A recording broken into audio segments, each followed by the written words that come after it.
What's up, everybody? Welcome back to the Six Man Podcast. I'm your host, Phil Dunn. On today's episode, I'm joined by Amir Bell. Amir had a super decorated playing career. He played at Princeton, where he won Ivy League Defensive Player of the Year, won the Ivy League Championship while at Princeton. He then had a very successful overseas career for a number of years. Amir is now in the coaching world. He spent some time working at Stanford as an assistant, and he is now entering his first year on the staff at Dartmouth. Let's get to that interview with Amir. All right, I'm here with Amir Bell. Amir, thanks for coming on the pod, man. No, thanks for having me. I appreciate it. So to start, just talk a little bit about like your beginnings in basketball. I know you're from Jersey, which is like a really good area for basketball. So just kind of talk about how you first started playing. Yeah, I grew up in Central Jersey. I first started playing in East Brunswick. We had our fast break. I think that was our youth program, and just started playing in that when I was like 5 or 6, just for fun, out there, probably missing every shot, taking layups off the backboard and things like that. My dad was big into basketball, and I think he kind of poured that into me, and I continued to play through my middle school ages, in East Brunswick and through our travel program. That's where I really got my start. Did you ever play like any other sports as a kid, or was it always like basketball? Yeah, no, I played baseball and football. I played baseball until I was in 9th or 10th grade, and I played football until 7th grade. So I was playing different sports all year round, just hopping back and forth from each sport every day. Talk a little bit about like your high school career. Did you play like public high school basketball, or were you in like private school league? Yeah, so I stayed at East Brunswick High School all 4 years. I was a big public school guy. St. Joe's Metuchen was in our league, who had Carl Towns, so they were our rival. So it was a big deal for me to be able to stay home and try and compete against those guys. So I stayed at East Brunswick. We had some really good years. My junior year, we were in state sectional championship, lost in the GMC final to St. Joe's and Carl in double overtime. So that hurt, but no, we had some great teams when I was at East Brunswick, and those guys I'm still super close with, and friends that I've had for life. I kind of remember that St. Joe's team a little bit because I'm around your age, I think, and I'm from New York, and I remember hearing about like Carl, and I think they had Ty's battle too at that time too, right? Ty's came right after me. They had Wade Baldwin. I think he got drafted on the 17th. They had Marcus Towns. He went to the Final Four with the Loyola Chicago team. Who else did they have? Brian Tyree was on that team, big-time player in the SEC. And then I think James Diemba, who played baseball. I think they were loaded. Great team. I feel like people don't realize how good like high school basketball is in Jersey, especially like in the private school league. Yeah, no, it's big time. And back then, there still was St. Anthony's and St. Pat's and St. Benedict's. St. Pat's is still around, but those other two aren't really around and aren't as big as they used to be. But it's been loaded. And now there's still talent, and guys are dispersed and going to other schools in different places. But Jersey basketball is high level. What was like your recruitment like coming out of high school? Yeah, so I had a lot of the Ivy League schools. I ended up committing to Princeton pretty early on in the process. I was, I think, starting my junior year. I was a quiet kid in high school, and I didn't really love the process. I got really close with the Princeton guys being down the road and playing pickup with them. So I committed pretty early. Love the Ivy League experience, love the Princeton experience. But I think I probably would have went Ivy League regardless, even if I waited. My junior summer, I think a bunch of schools were calling, and I was, set. And I think it was the best choice I made. And I don't know, being a high school kid, getting all those phone calls and all those texts, and I was not really trying to deal with all that, but it's a lot of pressure, but it's exciting. And now being on the other side and trying to recruit kids, I always have to remember what it's like to go through that for them. So it's been cool. What was it about Princeton and like the Ivy in general? Like, was it like the fact like high academic and stuff, or was it more like proximity to home, or a little bit of both? Yeah, I think I wanted the best of both worlds in terms of basketball and academics. And Princeton, one of the best schools in the country academically, and basketball is a really great school. And I became close, with the guys, the culture that was there. I really felt like everybody was super close, and I could see myself fitting in there and see myself having a role on the court. So that was really important to me. I wanted to be able to play from day one, and I had the opportunity to do that, which was really So obviously you had a super like successful career at Princeton, 1,000 points, top 10 assists, defense player of the year in the Ivy. Talk a little bit about like what your experience was like playing at Princeton, and like what it meant to you.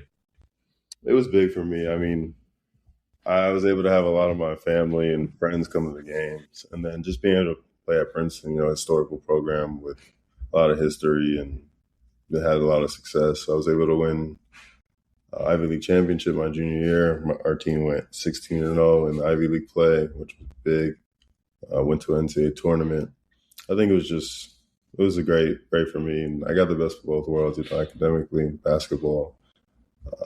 Now I'm friends for life with the guys I played with, and it's been tremendous to be able to carry that on throughout my life. And I think basketball wise, everybody, I don't know, people talk about the Princeton offense and things like that. I think it just taught me a lot about playing different styles and being a different type of player and being able to read and react and not always have to be in sets and things like that. So Princeton taught me a lot. It's big reason why I am the player I became and why my approach to basketball ends in life, for sure. What was it like to play in the NCAA tournament and like win the Ivy League your junior year? Because I feel like winning a conference tournament for a lot of schools is like almost bigger than as if you'd win a national championship. Like winning the conference is huge. It was fun, man, because my first 2 years in Princeton, Ivy League didn't have a Ivy tournament. So it was Yeah, I just remember like that. it was a battle, and you had to come first at the end of the regular season, and one or two games messing it up here and there can cost your season. The year before, my sophomore year, we went 12-2 in the league, lost the game away at Harvard that we shouldn't have lost, and then I think Yale ended up going 13-1 or something. But we would have played them for a one-game tiebreak, and I remember just that summer, all of us, we were just hurt, and we're like, dang, we should have had an opportunity to play in the tournament. And the next year, so we go 14-0 in the Ivy League the next year with mostly the same team, same guys. And this was the first year of the tournament. But the Ivy tournament this year was at the Palestra at Penn, and they were the 4 seed, we were the 1 seed. And it's like a minute left, and we're down, I want to say 2 points. They go into the foul line. Actually, just maybe 10 seconds left. They're going to the foul line up 2. We're like, in my head, I'm thinking it's over. Like they're about to go make these 2 free throws. We just lost our chance. Luckily, they missed a free throw. We go down, hit a game-tying layup, and then in overtime we go to win. And the next day we beat Yale. So it was a whirlwind of emotions. If we went from one moment like, dang, we're about to squander our chance to going to play in the tournament. And then in the tournament we played a Notre Dame. I think we were the first game of the tournament. It was a great game. We ended up losing by 2. But just the atmosphere, the crowd, you know, having the cameras at practice and sitting at the top of the podium with your nameplate. It's just nothing like it, that experience. That's awesome. I feel like that's kind of tough that you guys were the 1 seed in the Ivy and had to play an away game at the 4 seeds home court. That was tough. That's brutal. So post college playing career, how did you kind of get into professional basketball? What were some of your options coming out of Yeah. So I always knew I wanted to play professionally. I didn't know how long or what level. I had a few NBA workouts my senior year after my senior season. Probably could have had the opportunity to play in the G League, but G League back when I was in 2018 isn't what it is now, and the opportunity wasn't the same, the money wasn't the same, and travel and everything. A lot of the teams still were unaffiliated, so now I think it's much better opportunity to play in the G League than it was when I was. So I got a call. I had an agent. Got a call playing the second division, Italy. I think this was the first call I got in terms of looking overseas, and it was a great opportunity. I got to play with another American and second division Italy, and kind of get a chance to prove myself and start to build my career. Had a pretty good career, and kind of just went from there. But Italy, like once I heard Italy as my first place to be able to play as a rookie overseas, I was like, yeah, I can't pass that up. So that was good. Is there like an adjustment period I don't know how, if you had like been overseas before you started playing professionally, but like, is there any type of adjustment period going over there as an American, like language barrier or anything like that? So my first year, there was only one other American on the team. I wasn't playing in Sicily, so a lot of times most of the people spoke only Italian.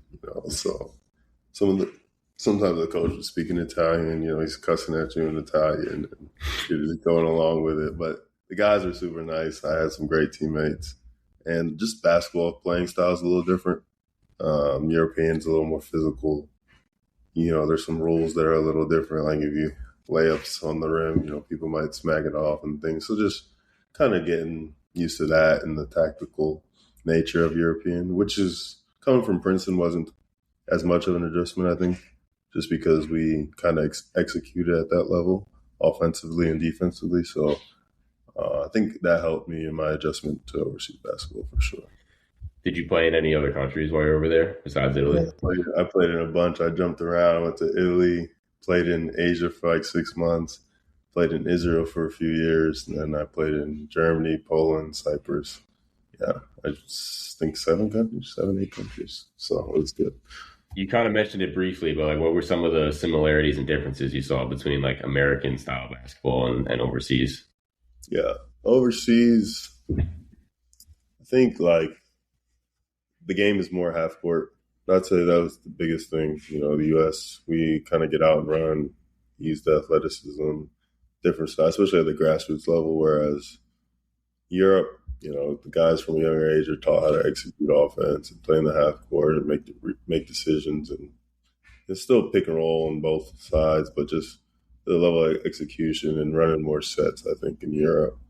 And then physicality-wise, there's more hand checking. Defense is more physical in the post. It's a war in the paint a lot of times.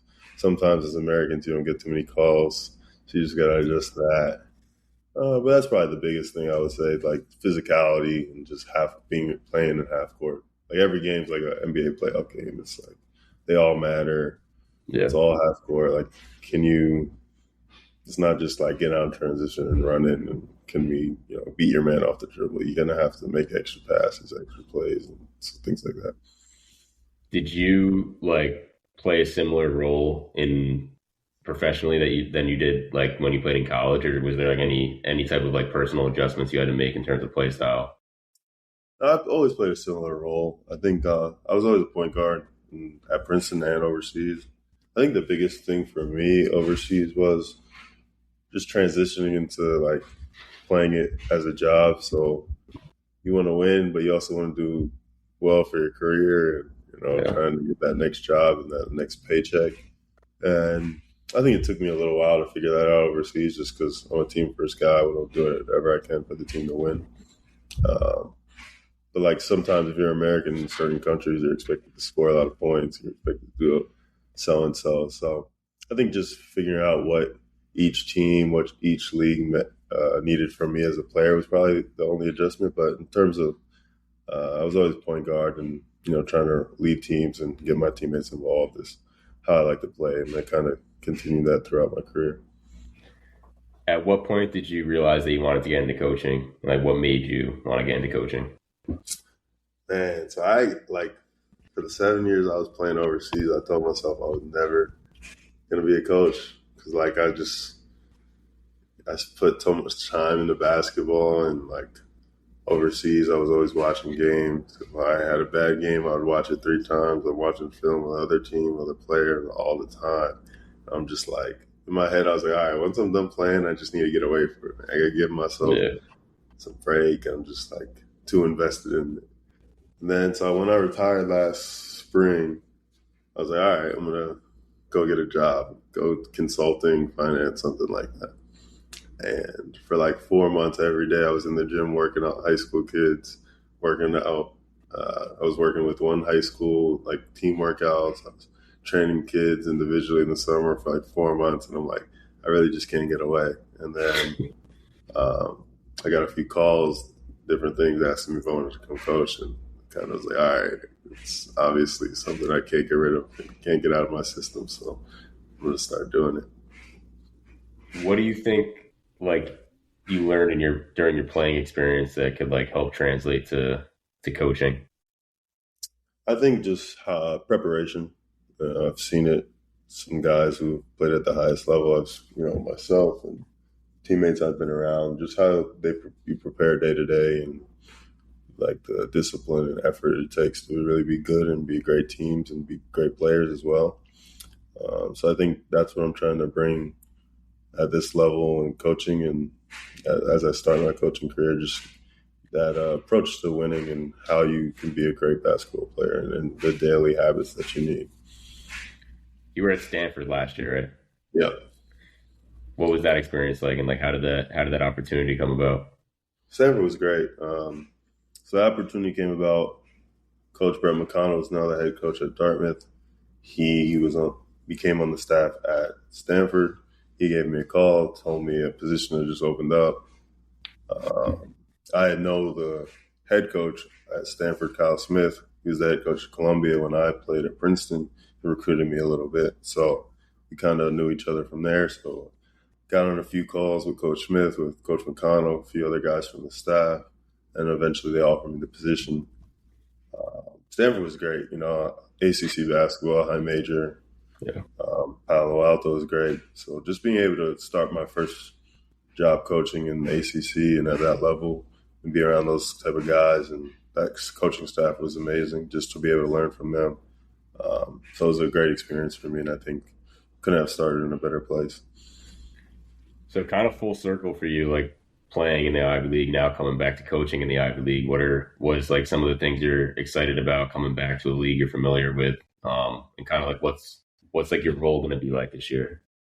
No, I'm definitely excited to be back in the gyms. The Ivy League. One thing about the Ivy League, it's a lot of history and tradition. The gyms don't really change much, and coaching staffs don't really change much. So I'm really excited to get back and play all these teams. In terms of my role, I'll do a little bit of everything. Whether it's scouting, game preparation, player development, helping with the offense, helping with the defense. So I'm just excited. But for me, the one thing I take a lot of pride in is player development. I just want to invest a lot into the guys and see them be the best basketball players they can be. And for me, so I just want to devote a lot of time to them and pour as much of myself into them to make sure they become as good as they can be. Yeah, the Ivy League is a great league. I remember watching the final this year. Did you see the final? UPenn Yeah, versus Seattle. That game was nuts. big time. TJ Fowler went crazy. Yeah, that was a great game. Yeah. So what are some of like your future aspirations in coaching? Like, is it something you want to do like as a career? Is it something like you really thought about down the road? Yeah, I don't know exactly my future aspirations. I want to be able to be either coach or GM or whatever at the highest level, whether it's college, NBA.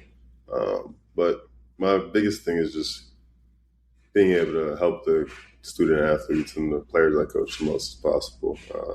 If I can see those guys grow and get better, and feel that if they can feel that I've helped them get better in their time as a player, then I'll have done my job and I'll be happy. And wherever that takes me, I'll be happy. But just want to see those guys grow, and it's all about the players. And whatever happens for me as a coach is a bonus, but I just want to see the players do well.